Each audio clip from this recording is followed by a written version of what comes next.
నమస్తే. నేను మధు. వైసీపీ లాయర్‌గా చాలా ప్రాముఖ్యతను పొందినటువంటి పొన్నవోలు సుధాకర్ అందరికీ తెలిసిన విషయమే. సో, అయితే ఇప్పుడు అంబటి రాంబాబు కేసు నిమిత్తమై మళ్ళీ ఆయన ఇప్పుడు హైలైట్ అయ్యారు. అయితే మళ్ళీ అంబటి రాంబాబు రిమాండ్ విషయానికి పొన్నవోలు వాదనే సరిగా లేదని చెప్పేసేసి అంటున్నారు. దానివల్లే మళ్ళీ రిమాండ్ వర్తించింది అంటున్నారు. మరి వైసీపీ వాళ్ళు పొన్నవోలు సుధాకర్‌ని ఎందుకంత సపోర్ట్ చేస్తున్నారు? మరి అంబటి రాంబాబుకు మళ్ళీ రిమాండ్ విధించడానికి గల కారణం ఏంటి? ఈరోజు మనం తెలుసుకుందాం. ప్రస్తుతం మనతో పాటు ఉన్నారు senior journalist doctor Durga Vadlamani గారు. వారిని అడిగి మరిన్ని విషయాలను తెలుసుకుందాం. నమస్కారం మేడం. నమస్తే అండి. మేడం, అసలు దీన్ని ఏమనాలో అర్థం కావట్లేదు. అంబటి రాంబాబుకి ఈ రోజులు సరిగ్గా లేవనాలో, లేకపోతే పొన్నవోలు సుధాకర్‌కి వాదన సరిగ్గా లేదనాలో తెలియడం లేదు గానీ, మళ్ళీ అంబటి రాంబాబుకు రిమాండ్ విధించినట్టు తెలుస్తోంది. అసలు ఏంటి మేడం ఈ రిమాండ్ విధించడం ఏంటి? మరి వాదన వల్లనా? లేకపోతే ఆయనకు టైం బాగోలేకపోవడం వలన? రెండు తప్పులు చేసినందుకు నోటి దూల ఫస్ట్ తీసుకొచ్చింది. ఇప్పుడు మనం ఏం మాట్లాడుతున్నాం అనే విచక్షణ లేకపోతే ఒక భయం రావాలిగా. ఇది వైసీపీ ప్రభుత్వం కాదు కదా. బూతులు మాట్లాడితే పదవులు వస్తాయనేది వైసీపీ హయాంలో, బూతులు మాట్లాడితే జైలు లెక్క పెట్టాలనేది చంద్రబాబు నాయుడు హయాంలో. అది తెలుసుకోవాలి. ఇప్పుడు రెచ్చిపోయి ముఖ్యమంత్రిని, ముఖ్యమంత్రి కుటుంబాన్ని, బతికిలేని మహిళల్ని తిట్టడం అనేది ఆయన ఏమనాలి, అజ్ఞానానికి పరాకాష్ట అనాలేమో. ఇవాళ పొన్నవోలు వాదిచ్చినా, జగన్మోహన్ రెడ్డి వచ్చి వాదిచ్చినా జరిగేది ఇదే. తగ్గేదే లేదన్నాడు కదా నిన్న.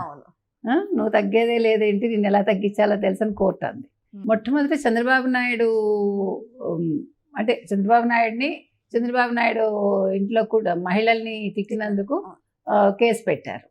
తర్వాత నిన్నను మళ్ళీ బెయిల్ వచ్చింది కదా ఆయనకి. బెయిల్ వచ్చాక పోలీసుల విధులకు ఆటంకం కలిగించారని పీటీ వారెంట్ ద్వారా అరెస్ట్ చేశారు. అది అయిపోతే ఇప్పుడు సంక్రాంతి లక్కీ డ్రా వైసీపీ పేరుతోటి ఈయన సత్తెనపల్లిలో లక్కీ డ్రా నిర్వహించారు. దానికి ఏం చేశారు, వాలంటీర్ల సాయంతో వాళ్ళ పెన్షన్ నుంచి కట్ చేయించాడు. ఇప్పుడు పెన్షన్ ఇంటింటికి తీసుకెళ్ళి ఇచ్చారు కదా, సో వాళ్ళ ద్వారా కట్ చేయించాడు. అది అప్పట్లోనే జనసేన అతను కేసు పెట్టాడు. అంటే కంప్లైంట్ చేస్తే ఎవరు, ఇప్పుడు అతను కేసు పెడితే ఇప్పుడు ఆ కేసుని మళ్ళా కోర్టు ఇరుపక్షాల వాదనలు విన్నాక ఈయనకి మళ్ళీ రాజమండ్రి జైలుకి పంపిస్తున్నారు. పొన్నవోలు హోరాహోరీ పోరాడారు. మనం క్లియర్గా చెప్పాం, గతంలో ఎన్నికల ముందు కూడా మనం చెప్పాం, వాలంటీర్లు అనేవాళ్ళు అంటే ప్రజలకి ప్రభుత్వానికి వారధి కాదు, ప్రజల డబ్బుకిను లేదంటే జగన్మోహన్ రెడ్డికి వారధులు. ఎందుకంటే ఎమ్మెల్యేలు జగన్మోహన్ రెడ్డిని కలవలేకపోయారు, ఎమ్మెల్యేలు ప్రజల్ని కలవలేకపోయారు. అసలు ఎమ్మెల్యేలు ఎవరో ఎవరికి తెలియకుండా పోయింది. ఏ నియోజకవర్గం ఎమ్మెల్యే ఎవరో తెలియదు, అసలు ఏ మంత్రికి ఏ శాఖ ఎవరికి తెలియదు. వైసీపీ వాళ్ళకే తెలియదు, మన దాకా ఎందుకు అంటే వాలంటీర్లు అనేవాళ్ళు గుత్తాధిపత్యంగా వాళ్ళని వాడుకున్నది ఎందుకు, వ్యక్తుల సమాచారాన్ని సేకరించడం కోసం, వ్యక్తిగత సమాచారాన్ని సేకరించడం కోసం అని మనం గతంలో చెప్పాం. ఇప్పుడు వాళ్ళ ద్వారా ఇప్పుడు మీకు పెన్షన్ ఇంటికి పంపించాము, అసలు జగన్మోహన్ రెడ్డి ప్రభుత్వంలో ఎవరు కష్టపడక్కర్లేదు. అసలు మనుషులు యాక్టివ్గా ఉండాలి, అందులో పెద్దవాళ్ళు యాక్టివ్గా ఉండాలంటే కొంచెం మూమెంట్ ఉండాలి. వాళ్ళు కూర్చున్న చోటే కూర్చోపెడితే వాళ్ళకి కీళ్ళు పట్టేసి కాళ్ళు పట్టేసి రోగాలు వచ్చి నువ్వు ఇచ్చిన పెన్షన్ డాక్టర్కి సరిపోదు. అవును, పెన్షన్ కూడా విడతల వారీగా మేడం, అంటే పెంచుతాని ఫస్ట్. అదే మేము అన్ని మాట ఇస్తామమ్మా. ఇప్పుడు వచ్చే వరకు ఓ మాట, వచ్చాక ఇంకో మాట. అది వైసీపీ గొప్పతనం. అది 250 పెంచుకుని ఈలోగా మనం స్వర్గానికి వెళ్ళిపోవాలి. ఆయన పెంచలేదు పూర్తిగా, మొత్తానికి పెంచలేదు. అందుకని అదే చెప్తున్నా, ఆ వచ్చిన కొంచెం డబ్బుల్లోనే ఇప్పుడు మీకు 250 పెంచాడు అనుకుందా ఈ నెల, ఆ 250 లక్కీ డ్రాకి తీసేసుకుని ఉంటాడు. అయ్యో, ఇంతకంటే దారుణం అసలు ఎందుకు అవసరమా? అంబటి రాంబాబుకి ఇప్పుడు వాళ్ళ అమ్మాయిల్ని మాట్లాడమనండి ఈ విషయం మీద. మా నాన్నకి 40 ఏళ్ల రాజకీయ జీవితం ఉంది, కరెక్టే. రాజకీయ జీవితం ఉండడం వేరు, రాజకీయాలు చేయడం వేరు, మోసాలు చేయడం వేరు. సో ఇవాళ జనసేన అతను పెట్టిన కేసు చాలా ముందుకెళ్ళింది. ఇవాళ అంబటి రాంబాబు ఇంకా ఇప్పుడు 36 కేసులు ఎన్నో పెట్టారు. ఒక్కొక్క కేసు అయ్యేసరికి మన పోసాని గారి లాగా పోసాన్ని తిప్పారు కదా 14 చోట్లకి ఎంతో. అంటే నోరుంది కదా అని తెచ్చిపోకూడదు. బూతులు మాట్లాడితే శిక్ష పడాలి ఎవ్వడికైనా. అసలు ఆలోచించద్దు. కానీ ఇక్కడ మనకు తెలిసింది ఏంటంటే మేడం, సముద్రం అంతా ఇది పిల్ల కాలువలో పడి చచ్చినట్టు ఎన్నో కేసులు ఉన్నాయి. అవన్నిటిని బెయిల్తో తప్పించుకుంటూ బయటకు వస్తూ ఉన్నారు. చివరికి ఇక్కడ దొరికిపోయారు కదా మేడం. అంటే ఇక్కడ మీకు అదే చెప్తున్నా.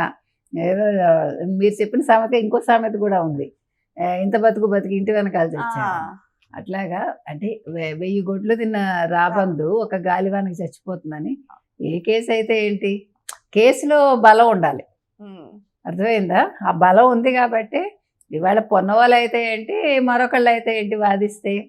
ఇప్పుడు జగన్ కోసం ఏడ్చే పొన్నవాళ్ళు లిటరల్గా ఏడ్చాడు కదా ఎలక్షన్స్ ముందు, మీకు రిజల్ట్ ముందు ఏడ్చాడు కదా మీకు యూకేలో. కాబట్టి పాపం ఆయన జగన్మోహన్ రెడ్డి కోసం పనిచేస్తూ ఉంటాడు, బాధపడుతూ ఉంటాడు. అంబటి రాంబాబుని రక్షించలేకపోయాడు. ఈ దెబ్బకి జగన్మోహన్ రెడ్డికి కళ్ళు తెరుచుకుని ఉంటాయి, పొన్నవాళ్ళు నమ్ముకుని వేస్ట్ అని.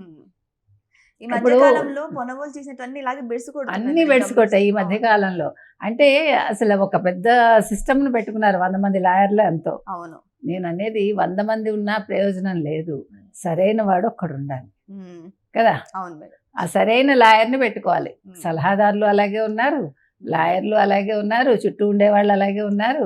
జగన్మోహన్ రెడ్డికి అసలు అధికార పార్టీ వాళ్ళు తిట్టక్కర్లా, అధికార పార్టీ వాళ్ళు ఏ చెడు చేయట్లేదు, చేయక్కర్లా, ఆయన చుట్టూ ఉండేవాళ్లే చేస్తారు. ఇవాళ ఆయన కోపం వచ్చినా ప్రయోజనం లేదు, తాపం వచ్చినా ప్రయోజనం లేదు. ఆయన ఆలోచించుకోవాలి, అసలు నేను ఎవరిని సపోర్ట్ చేస్తున్నాను, అసలు ఎందుకు నేను అంబటి రాంబాబు ఇంటికి వెళ్ళాను, నేను బూతులను ఎండాస్ చేయటం ఏంటి అని అనుకుని ఉంటే, కొంచెం ఆ మార్పు వచ్చి ఉంటే జగన్మోహన్ రెడ్డిలో ప్రజలు నమ్ముతారు కదా. ఇవాళ చూసారా మీరు తెలంగాణలో మున్సిపల్ ఎన్నికల్లో బీఆర్ఎస్ కూడా బాగానే చేస్తోంది. అంటే ప్రజల్లో ఒక కదలిక వచ్చింది, అది తెచ్చుకోవాలి జగన్మోహన్ రెడ్డి. సో రానున్న రోజులు చూస్తుంటే మరి అంబటి రాంబాబు విషయంలో మాత్రం చెడుగానే జరుగుతున్నట్టు కనిపిస్తుంది. మరి అది పొన్నవోలు విషయమా, లేకపోతే పాపాల చిట్టారా అనేది ఇంకా ప్రజలకే తెలియాలి. మరి ఇంకా ఏం జరగబోతుందో ఈ కేసుల విషయమై, మరి ఆయన జైలు నుంచి మళ్ళీ రిమాండ్ పొందగలుగుతారో లేదో, లేకపోతే మళ్ళీ జైలు శిక్ష అనుభవిస్తారో అనేది వేచి చూద్దాం. Thank you so much. Thank you.